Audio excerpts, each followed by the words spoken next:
This is Darcy from LCCTV. This is Tom. and we're here with. Amal Elsan Ahl'jooj. All right, so it's a pleasure to meet you. And thank you. We recently just saw your keynote speech for the Round Square Conference, and we're just here to ask you a few questions. So our first question would be, what are some of the main points in your keynotes?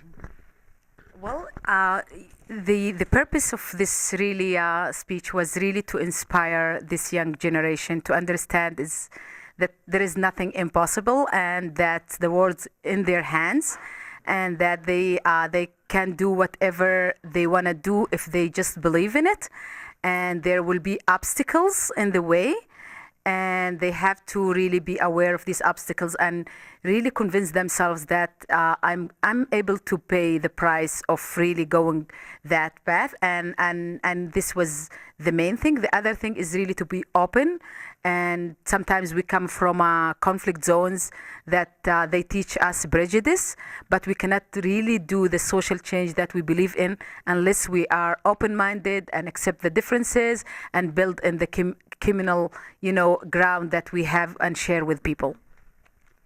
Okay. So right now it's the second question, and is like, what does this conference theme "Bring Your Difference" means to you here? Well, for many reasons, people tend to really focus on the differences as something negative, as something that will bring people apart, as something that would exclude different groups from others.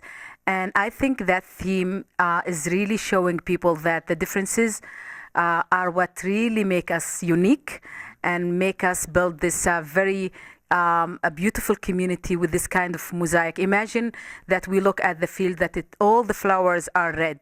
That would be boring, right? But think of this field where different kind of flowers, that would give you the feeling of life, the feeling of something is dynamic.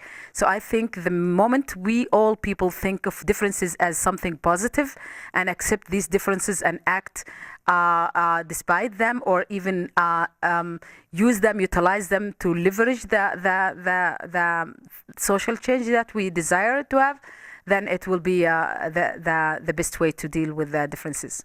I'd say that's a really good answer. Thank you. I'm just wondering, but personally, what's your definition towards feminism, really?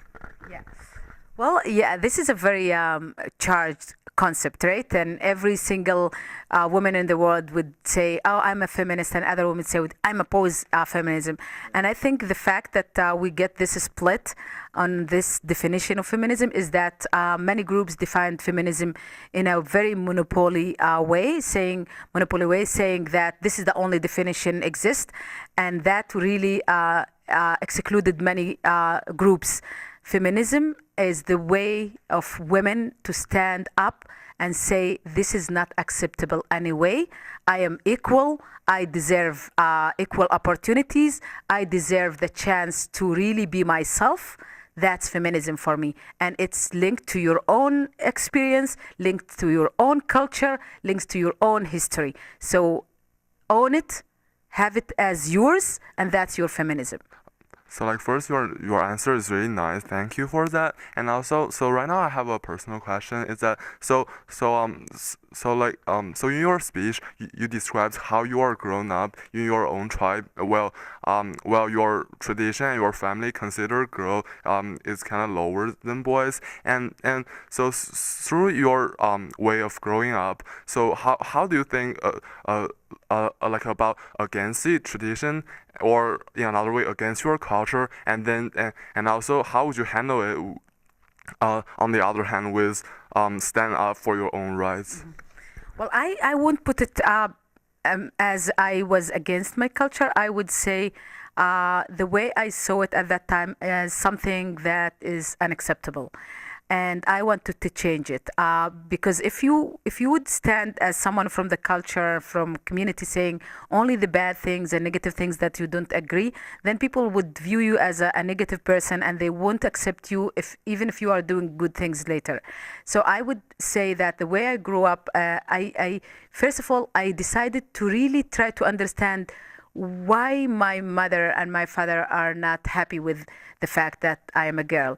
What is there that really put them in such? Because the nature is that my father would love me and my mother would love me. I'm their baby, right? But there is something which is the systematic structure that really brought them to that point. So how would I change that to make myself as a girl as an acceptable like my other siblings? And I think the way I did it is really not by crying and playing the role of the victim over there, but to do things to show my community and show my parents, I'm a girl, but see, I know how to do it better. I know how to promote things, and building on the positive side made my parents later believe in girls, because we know how to do it and we just want to show them this. What do you think about like parkas? You're not allowed to wear them anymore in public transportation. You mean the burqa? Yeah. Yeah, yeah, it's okay. Well, I think I'm for people's freedom, and I think that women can wear whatever they want. If we allow women to wear a bikini and burqa, that's their choice. The only thing I would say is that no one has, like, the one that imposed on these girls to wear burqa are the same people that would impose on the girl to wear bikini, and not in a direct way, like the society. And so I believe in a women's choice. I believe in human freedom, and until it really hurt other people's freedom. So that's the limit of your own freedom. Like, you wear whatever you want.